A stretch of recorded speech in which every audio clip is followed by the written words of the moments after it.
ನಮಸ್ಕಾರ. ಸುಮಾರು ಜನ ಸ್ಟಾಕ್ ಮಾರ್ಕೆಟಲ್ಲಿ ಟ್ರೇಡ್ ಮಾಡ್ತಿರೋವಾಗ ಎಲ್ಲರಿಗೂ ಒಂದು ಬೇಸಿಕ್ ರಿಕ್ವೈರ್ಮೆಂಟ್ ಏನಪ್ಪ ಅಂದರೆ, ನಾಳೆ ಯಾವ ಸ್ಟಾಕ್ ಟ್ರೇಡ್ ಮಾಡೋದು ಹೇಗೆ ಗೊತ್ತಾಗತ್ತೆ ಅನ್ನೋ ಒಂದು ಮೇಯ್ನ್ ರಿಕ್ವೈರ್ಮೆಂಟ್ ಇಟ್ಕೊಂಡು ಹುಡುಕ್ತಿರ್ತಾರೆ.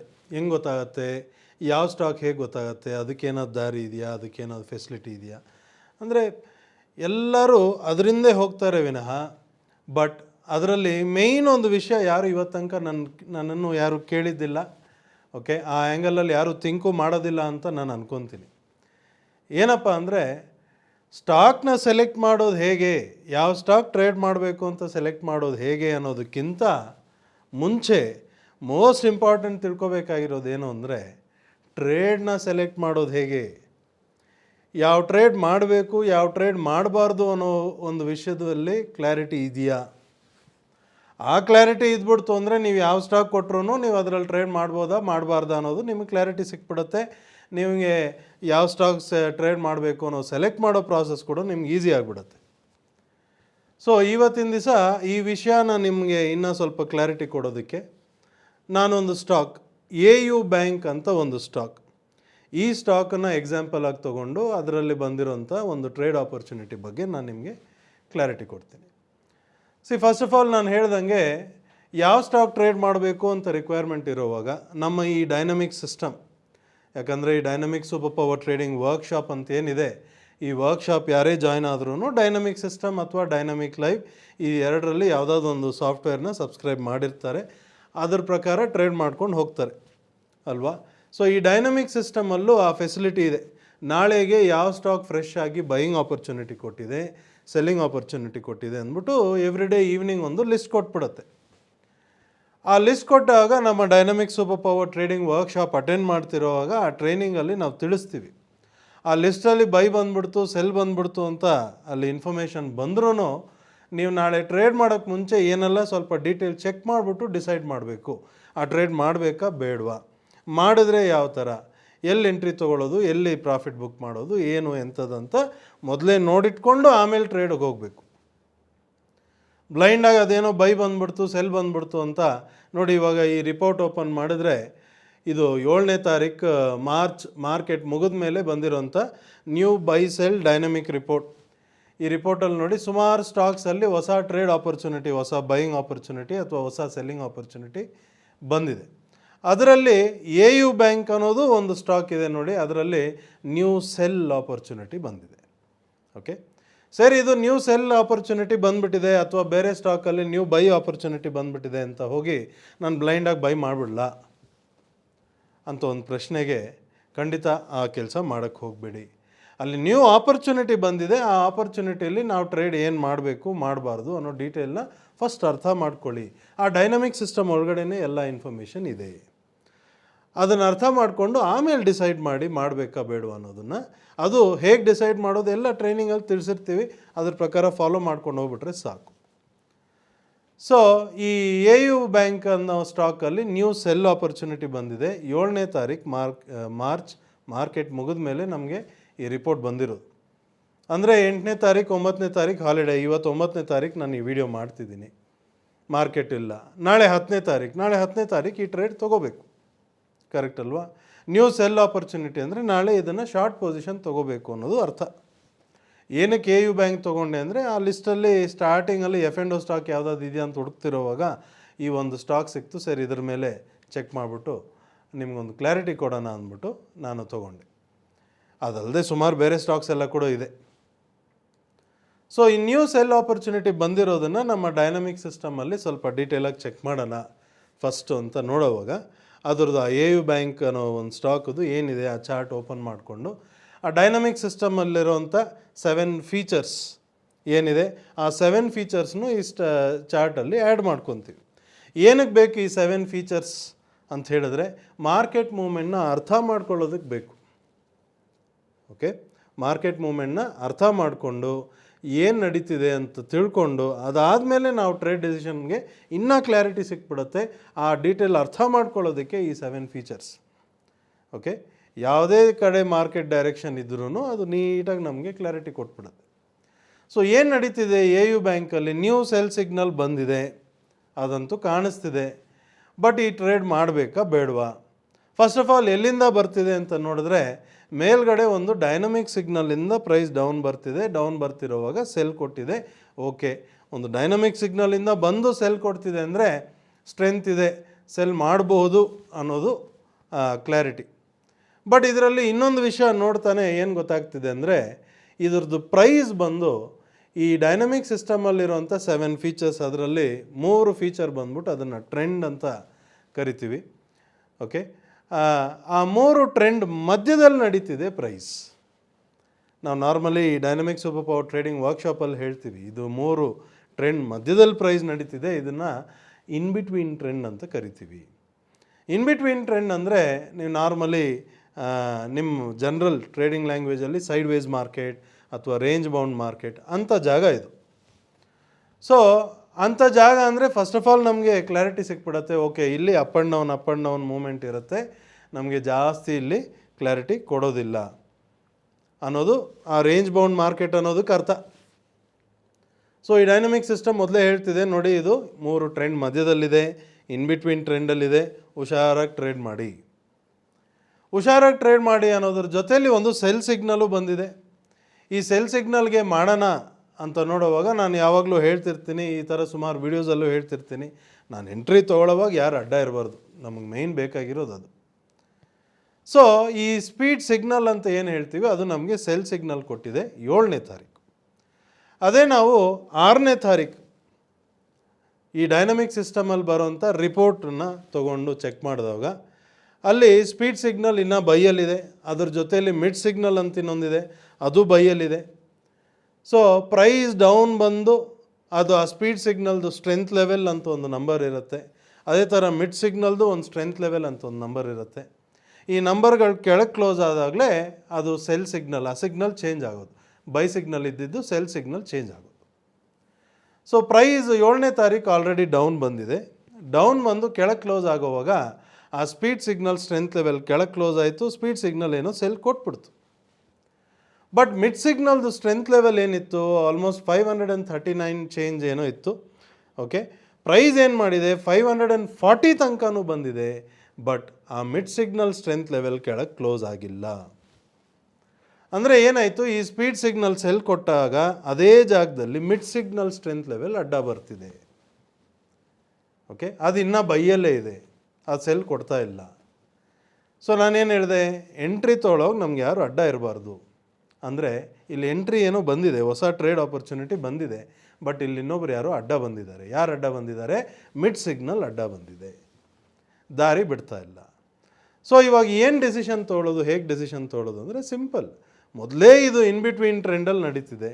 ಇನ್ ಬಿಟ್ವೀನ್ ಟ್ರೆಂಡಲ್ಲಿ ಅಪ್ ಆ್ಯಂಡ್ ಡೌನ್ ಮೂಮೆಂಟ್ ಕೊಡುತ್ತೆ. ಸರಿ, ಒಂದು ಹೊಸ ಟ್ರೇಡ್ ಆಪರ್ಚುನಿಟಿ ಮಾಡೋಣ ಹೋಗಿ ಇನ್ನೊಬ್ರು ಅಡ್ಡ ಬಂದಿದ್ದಾರೆ ಅಂದರೆ ಇಲ್ಲಿ ಕ್ಲಾರಿಟಿ ಇಲ್ಲ. ಪ್ರೈಸ್ ಡೌನ್ ಹೋಗುತ್ತಾ ಹೋಗಲಿ, ಆ ಮಿಡ್ ಸಿಗ್ನಲ್ಲೂ ಸೆಲ್ ಕೊಟ್ಬಿಡ್ಲಿ, ಯಾವಾಗ ಬೇಕಾದ್ರೆ ಸೆಲ್ ಮಾಡೋಣ. ಇಲ್ಲ ಅಂದರೆ ಪ್ರೈಸು ಇಲ್ಲಿಂದ ಮತ್ತೆ ಒಂದು ಅಪ್ ಆ್ಯಂಡ್ ಡೌನ್ ಮಾಡುತ್ತೆ. ಇದು ಗೊತ್ತಿರೋದ್ರಿಂದ ನಾವು ಏನು ಮಾಡ್ಬೋದು ಅಂದರೆ, ನಾಳೆ ಈ ಸ್ಟಾಕನ್ನು ಸೆಲ್ ಮಾಡೋದು ಬೇಡ ಅನ್ನೋ ಒಂದು ಡಿಸಿಷನ್ನ ತೊಗೊತೀವಿ. ಈ ಪ್ರಾಸೆಸ್ಸಲ್ಲಿ ಚೆಕ್ ಮಾಡಿ ಈ ಥರ ಡಿಸಿಷನ್ ತೊಗೋಬೇಕು ಅನ್ನೋದೇ ನಾವು ಈ ಡೈನಮಿಕ್ ಸೂಪರ್ ಪವರ್ ಟ್ರೇಡಿಂಗ್ ವರ್ಕ್ಶಾಪಲ್ಲಿ ಇದನ್ನೇ ಡೀಟೇಲಾಗಿ ತಿಳಿಸ್ತೀವಿ. ಓಕೆ, ಸುಮಾರು ಜನ ಹೇಳ್ತಾರೆ, ಅಲ್ಲಿ ಸೆಲ್ ಸಿಗ್ನಲ್ ಬಂದಿದೆಯಲ್ಲ, ಮತ್ತು ನೀವು ಸೆಲ್ ಮಾಡಬೇಡಿ ಅಂತ ಹೇಳ್ತೀರಾ. ಅಲ್ಲಿ ಸೆಲ್ ಸಿಗ್ನಲ್ ಬಂದಿದೆ, ಬೇರೆ ಇನ್ಫಾರ್ಮೇಷನ್ ಬಂದಿರೋದು ಆ ಸಿಸ್ಟಮ್ ಒಳಗಡೆ ತಾನೇ ಇದೆ. ಅದೇನಕ್ಕೆ ಸುಮ್ಮನೆ ಕೊಟ್ಟಿದ್ದಾರಾ? ಏನಾದರೂ ಒಂದು ರೀಸನ್ ಇದ್ದೇ ಇರುತ್ತಲ್ವಾ? ಹೌದಾ ಇಲ್ವಾ? ಇಲ್ಲಾಂದರೆ ಅದೆಲ್ಲ ಆ 7 ಫೀಚರ್ಸ್ ಏನಕ್ಕೆ ಬೇಕು? ಸುಮ್ಮನೆ ಒಂದು ಬೈ ಸಿಗ್ನಲ್, ಒಂದು ಸೆಲ್ ಸಿಗ್ನಲ್ ಅಲ್ಲಿ ಇಟ್ಬಿಟ್ಟಿದ್ದರೆ, ಬೈ ಬಂದರೆ ಬೈ ಮಾಡಿ, ಸೆಲ್ ಬಂದರೆ ಸೆಲ್ ಮಾಡಿ ಅಂತ ನಿಮ್ಮ ಪಾರ್ಟ್ ಮಾಡ್ಕೊಂಡು ಹೋಗಿ ಅಂತ ಬಿಟ್ಬಿಡ್ಬೋದಾಗಿತ್ತಲ್ಲ. 2 days dynamic super power trading workshop training ಏನಕ್ಕೆ ಬೇಕು? ಯಾವುದು ಬೇಕಾಗಿರಲ್ಲ, ಕರೆಕ್ಟ್ ಅಲ್ವಾ? ಬಟ್ ಆ ಟ್ರೈನಿಂಗ್ ಕಂಪಲ್ಸರಿ. ಯಾರೇ ಈ ಡೈನಮಿಕ್ ಸೂಪರ್ ಪವರ್ ಟ್ರೇಡಿಂಗ್ ಪ್ರೋಗ್ರಾಮ್ಗೆ ಒಂದು ಡೈನಮಿಕ್ ಮೆಂಬರ್ ಆಗಿ ಬಂದು ಜಾಯ್ನ್ ಆಗಬೇಕು, ನಾನು ಡೈನಮಿಕ್ ಸಿಸ್ಟಮ್ ತೊಗೋಬೇಕು, ನಾನು ಡೈನಮಿಕ್ ಲೈಫ್ ತೊಗೋಬೇಕು ಅಂತ ನೀವು ತೊಗೊಂಡ್ರೆ ಕಂಪಲ್ಸರಿ ಈ ಟ್ರೈನಿಂಗ್ ಅಟೆಂಡ್ ಮಾಡಲೇಬೇಕು ನೀವು. ಓಕೆ, ಟ್ರೈನಿಂಗ್ ಅಟೆಂಡ್ ಮಾಡದೆ ನೀವು ಅದನ್ನು ಯೂಸ್ ಮಾಡೋಕ್ಕಾಗೋದಿಲ್ಲ, ಗೊತ್ತಾಗಲ್ಲ ನಿಮಗೆ. ಓಕೆ, ಜನರಲ್ ಯಾವುದೋ ಈ ಟೆಕ್ನಿಕಲ್ ಇಂಡಿಕೇಟರ್ಸು ಅದು ಇದು ನಾರ್ಮಲಾಗಿ ಬೈ ಸಿಗ್ನಲ್ ಸೆಲ್ ಸಿಗ್ನಲ್ ಆ ಆ್ಯಂಗಲಲ್ಲಿ ನೀವು ನೋಡಿದ್ರಂದರೆ ಖಂಡಿತ ನೀವು ಅಂದ್ಕೊಂಡಿರೋದಕ್ಕೂ ಇಲ್ಲಿ ಈ ಸಿಸ್ಟಮಲ್ಲಿರೋದು ಟೋಟಲಿ ಡಿಫ್ರೆಂಟ್ ಇರುತ್ತೆ. ಏನಕ್ಕೆ ಇದು ಹೇಳ್ತೀನಿ ಅಂದರೆ, ನನಗೆ ಲಾಂಗ್ ಬ್ಯಾಕ್ 11 ವರ್ಷಕ್ಕೆ ಮುಂಚೆ ಆಗಿರೋ ಎಕ್ಸ್ಪೀರಿಯನ್ಸ್ ಇದೆ. ನಾನು ಹೀಗೆ ತಿಳ್ಕೊಂಬಂದು ಓಕೆ ಚಾರ್ಟು ಕ್ಯಾಂಡಲ್ ಸ್ಟಿಕ್ಕು ಎಲ್ಲ ಇದೆ ಅಂದರೆ ಎಲ್ಲ ಮಾಮೂಲಿ ಅದೇ ತಾನೇ ಇರುತ್ತೆ, ಅದರಲ್ಲೇನಿದೆ ಟ್ರೈನಿಂಗು ನಮಗೆಲ್ಲ ಆಲ್ರೆಡಿ ಗೊತ್ತಿದೆಯಲ್ಲ ಅಂದ್ಬಿಟ್ಟು ಮಾಡ್ಕೊಂಡು ಹೋಗೋಣ ಅಂತ ಕೈ ಇಟ್ಟಾಗಲೇ ನನಗೆ ಏಟು ಬಿದ್ದಿದ್ದು. ಆವಾಗ ತಿಳ್ಕೊಂಡೆ, ಓ ನಾನೆಲ್ಲೋ ತಪ್ಪು ಮಾಡ್ತಿದ್ದೀನಿ ಅಂತ. ಇದನ್ನು ಕರೆಕ್ಟಾಗಿ ಏನು ಅರ್ಥ ಮಾಡ್ಕೊಳ್ಳೋಣ ಅಂತ ಆವಾಗ ಹೋಗಿ ಟ್ರೈನಿಂಗ್ ಅಟೆಂಡ್ ಮಾಡಿದಾಗ ನನಗೆ ಅರ್ಥ ಆಯಿತು, ಓ ಇದು ಹಿಂಗಲ್ಲ ಫಾಲೋ ಮಾಡೋದು, ಇದು ಕಂಪ್ಲೀಟ್ ಪ್ರಾಸೆಸ್ಸೇ ಬೇರೆ ಇದೆ ಅನ್ನೋದನ್ನು. ಓಕೆ, ಸೊ ಈ ವಿಡಿಯೋ ಮುಖಾಂತರ I am sure dynamic members ಯಾರಾದರೂ ಈ ವಿಡಿಯೋ ನೋಡ್ತಿದ್ರೆ ಅವ್ರಿಗೂ ಒಂದು ರಿವಿಷನ್ ಆದಂಗೂ ಆಗುತ್ತೆ, ಅವ್ರಿಗಿನ್ನೂ ಒಂದು ಎಕ್ಸ್ಟ್ರಾ ಕ್ಲಾರಿಟಿ ಸಿಕ್ದಂಗೂ ಸಿಗುತ್ತೆ. ಓಕೆ, ಜೊತೆಯಲ್ಲಿ ಈ ಡೈನಮಿಕ್ ಸೂಪರ್ ಪವರ್ ಟ್ರೇಡಿಂಗ್ ವರ್ಕ್ಶಾಪಲ್ಲಿ ನಾವು ಯಾವುದೇ ಸ್ಟಾಕ್ ಆಗಲಿ ಇಂಡೆಕ್ಸ್ ಆಗಲಿ ಟ್ರೇಡ್ ಮಾಡೋದಕ್ಕೆ ಈ ಸ್ಪೀಡ್ ಸಿಗ್ನಲ್ ಬೈ ಸಿಗ್ನಲ್ ಅಥವಾ ಸೆಲ್ ಸಿಗ್ನಲ್ ಬಂದ ಮೇಲೆ ಟ್ರೇಡ್ ತೊಗೊಳ್ಳೋದು ಮಾತ್ರ ಅಲ್ಲ, ಅದಕ್ಕೆ ಮುಂಚೆನೂ ಟ್ರೇಡ್ ತೊಗೊಳ್ಳೋದಕ್ಕೆ ಈ DMBOTS ರೇಂಜಸ್ ಅಂತ ಏನು ಹೇಳ್ತೀವಿ, ಅದರಲ್ಲಿ range 1, range 4, by above value, cell below value, ಇದನ್ನ ಇಟ್ಕೊಂಡು ಟ್ರೇಡ್ಸ್ ಮಾಡ್ತೀವಿ. ಅದು ಹೇಗೆ ಮಾಡೋದು ಅನ್ನೋ ಡೀಟೇಲ್ಸ್ ನಾವು ಆ ಟ್ರೈನಿಂಗಲ್ಲಿ ತಿಳಿಸಿರ್ತೀವಿ.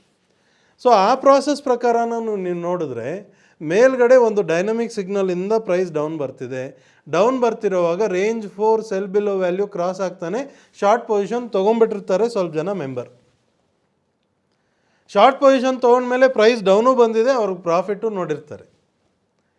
ಓಕೆ, ಪ್ರಾಫಿಟ್ಟು ನೋಡ್ತಿರೋವಾಗ ಇವಾಗ ಅಲ್ಲಿ ಸ್ಪೀಡ್ ಸಿಗ್ನಲ್ ಫ್ರೆಶ್ ಆಗಿ ಸೆಲ್ ಬಂದಿದೆ, ಮಿಡ್ ಸಿಗ್ನಲ್ ಅಡ್ಡ ಬಂದಿದೆ, ಇಲ್ಲಿ ಕ್ಲಾರಿಟಿ ಇಲ್ಲ ಅಂದರೆ ಯಾರಾದರೂ ಆ ರೇಂಜ್ 4 ಸೆಲ್ ಬಿಲೋ ವ್ಯಾಲ್ಯೂ ಪ್ರಕಾರ ಶಾರ್ಟ್ ಪೊಸಿಷನ್ ತೊಗೊಂಡಿರಲಿಲ್ಲ ಅಂದರೆ ಅಟ್ಲೀಸ್ಟ್ ಇವಾಗ ಸ್ಪೀಡ್ ಸಿಗ್ನಲ್ ಸೆಲ್ ಬಂದ ಮೇಲೆ ಮಾಡೋಣ ಅಂತ ಬರ್ತಾರಾ ಇಲ್ವಾ? ಹೌದಾ ಇಲ್ವಾ? ಬಟ್ ಸೆಲ್ ಮಾಡೋಣ ಅಂತ ಬಂದಾಗ ಇಲ್ಲಿ ಬೇರೆ ಯಾವುದೋ ಅಡ್ಡ ಇದೆ, ಇಲ್ಲಿ ಬೇಡ ಅಂತ ಡಿಸಿಷನ್ ತೊಗೊಂಡಾಗ ಈ ಟ್ರೇಡ್ ಮಾಡೋದಿಲ್ಲ, ಸೆಲ್ ಮಾಡೋದಿಲ್ಲ. ಸರಿ, ಫ್ರೆಶ್ ಆಗಿ ಟ್ರೇಡ್ ಮಾಡಬೇಕು ಅಂತ ಬರೋರು ಸೆಲ್ ಮಾಡೋದಿಲ್ಲ. ಓಕೆ, ಆಲ್ರೆಡಿ ಸೆಲ್ ಮಾಡಿರೋರು ಏನು ಮಾಡ್ಬೋದು ಯೋಚನೆ ಮಾಡಿ, ಏನು ಮಾಡ್ಬೋದು? ಸೆಲ್ ಮಾಡಿದ್ದೀರಾ, ರೇಂಜ್ 4 ಸೆಲ್ ಬಿಲೋ ವ್ಯಾಲ್ಯೂ ಕೆಳಗೆ ಬರ್ತಾನೆ ಸೆಲ್ಲು ಮಾಡಿರ್ತೀರ, ಪ್ರಾಫಿಟಲ್ಲೂ ಇರ್ತೀರ. ಓಕೆ, ಈ ಜಾಗದಲ್ಲಿ ಏನು ಮಾಡ್ಬೋದು? ಇಲ್ಲಿ ಗೊತ್ತಾಯಿತು ಯಾರು ಅಡ್ಡ ಬಂದಿದ್ದಾರೆ, ಇಲ್ಲಿಂದ ಸ್ವಲ್ಪ ಅಪ್ ಆ್ಯಂಡ್ ಡೌನ್ ಮಾಡ್ಬೋದು ಅನ್ನೋ ವಿಷಯ ಗೊತ್ತಾಗ್ತಾನೆ ಇರೋ ಪ್ರಾಫಿಟ್ನ ಫಸ್ಟ್ ಬುಕ್ ಮಾಡ್ಕೊಂಡು ಆಚೆ ಬರ್ಬೋದಲ್ವಾ? ಸಿಂಪಲ್ ಡಿಸಿಷನ್, ಹೌದಾ ಇಲ್ವಾ? ಓಕೆ, ಸೊ ಇದನ್ನು ಇನ್ನೂ ಸ್ಟ್ರಾಂಗಾಗಿ ನಾವು ಕನ್ಫರ್ಮ್ ಮಾಡ್ಕೊಳ್ಳೋದಕ್ಕೆ ಜೊತೆಯಲ್ಲಿ ಡೈನಮಿಕ್ ಲೈವ್ ಅನ್ನೋದು ಎಕ್ಸ್ಟ್ರಾ ಜೊತೆಯಲ್ಲಿ ಇದ್ಬಿಟ್ರೆ ಇನ್ನೂ ಸೂಪರ್ ಕ್ಲಾರಿಟಿ ಸಿಕ್ಬಿಡುತ್ತೆ. ಇವಾಗ AU ಬ್ಯಾಂಕ್ ಅನ್ನೋ ಒಂದು ಸ್ಟಾಕ್, ಅದರಲ್ಲಿ ನಡೆದಿರೋಂಥ ಪ್ರೈಸ್ ಮೂಮೆಂಟ್, ಅಲ್ಲಿ ಬಂದಿರೋಂಥ ಒಂದು ಟ್ರೇಡ್ ಆಪರ್ಚುನಿಟಿನ ನಾವು ಡೈನಮಿಕ್ ಸಿಸ್ಟಮಲ್ಲಿ ಮಾತ್ರ ನೋಡಿದ್ವಿ. ನೋಡ್ಬಿಟ್ಟು ಅಲ್ಲೇ ಡಿಸೈಡ್ ಮಾಡಿಬಿಟ್ವಿ, ಬೇಡ ಈ ಸೆಲ್ ಮಾಡೋದಂತೂ ಬೇಡ, ವೆಯ್ಟ್ ಮಾಡೋಣ. ಎಲ್ಲಿ ತನಕ ವೆಯ್ಟ್ ಮಾಡೋಣ? ಮಿಡ್ ಸಿಗ್ನಲ್ ಕೊಡೋ ಸೆಲ್ ಕನ್ಫರ್ಮ್ ಮಾಡಿಬಿಡಲಿ, ಆಮೇಲೆ ಮಾಡೋಣ, ಇಲ್ಲಾಂದರೆ ಇದು ಸ್ವಲ್ಪ ಮೇಲೆ ಬರುತ್ತೆ ತಿರ್ಗಾ ಅನ್ನೋದು ಕ್ಲಾರಿಟಿ ಸಿಕ್ಬಿಡ್ತು. ಸರಿ, ಇದೇ ಏನು ನಡೀತಿದೆ, ನಾವು ತೊಗೊಂಡಿರೋ ಸೆಲ್ ಬೇಡ ಅಂತ ಡಿಸೈಡ್ ಮಾಡಿದ್ವಿ. ಡೈನಮಿಕ್ ಲೈವಲ್ಲೂ ಒಂದು ಸತಿ ಚೆಕ್ ಮಾಡ್ಕೊಂಬಿಡೋಣ ಅಂತ ಡೈನಮಿಕ್ ಲೈವಲ್ಲಿ ಬಂದು ನೋಡಿದ್ರೆ ಡೈನಮಿಕ್ ಲೈವ್ ಏನು ಹೇಳ್ತಿದೆ, ಈ AU ಬ್ಯಾಂಕ್ ಅನ್ನೋ ಸ್ಟಾಕ್ ಬಂದ್ಬಿಟ್ಟು ಕರೆಂಟ್ಲಿ ಸೈಡ್ ವೇಸ್ ನೋವಲ್ಲಿದೆ. ನೋಡಿ, ಡೈನಮಿಕ್ ಲೈವ್ ನೀಟಾಗಿ ಹೇಳ್ಬಿಡ್ತಿದ್ದು ಸೈಡ್ ವೇಸ್ ನೋವಲ್ಲಿದೆ. ಸೈಡ್ ವೇಸ್ ನೋವು ಅಂದರೆ ಅಪ್ ಆ್ಯಂಡ್ ಡೌನ್ ಮೂಮೆಂಟ್ ಆಗುತ್ತೆ.